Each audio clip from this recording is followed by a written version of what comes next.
வாங்க fish fry செய்யுது எப்படின்னு பார்க்கலாம்.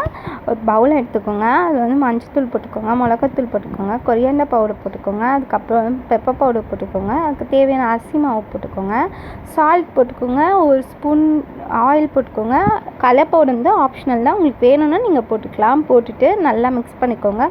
ஆஃப் லெமனை மட்டும் நல்லா பிழிஞ்சு அந்த சாறை மட்டும் எடுத்து அதில் ஊற்றிக்கோங்க. போட்டு அதையும் நல்லா மிக்ஸ் பண்ணிக்கோங்க. நல்லா க்ளீன் பண்ண ஃபிஷ் எடுத்து அதில் ஆட் பண்ணி நல்லா கையை வச்சு நல்லா கலரி எடுத்துக்கோங்க. அது நல்லா ஊறணும். அந்த ஃபிஷ்ஷோட அந்த மசாலா வந்து நல்லா ஊறணும். ஒரு ½ கிட்டனாச்சும் ஊறணும். அப்போ தான் அந்த மசாலா வந்து அந்த ஃபிஷ்குள்ளே போய் இறங்கும். இல்லைனா அப்படியே ப்ளெயினாக இருக்கும் ஃபிஷ். நீங்கள் வறுத்து சாப்பிட்டிங்கன்னா நல்லா இருக்காது. மதியானம் சாப்பிட்றதுக்கு காலையிலே நீங்கள் வந்து இந்த மசாலா ரெடி பண்ணி ஊற வச்சிட்டிங்கன்னா மதியானத்துக்கு ரொம்ப டேஸ்ட்டாக இருக்கும்.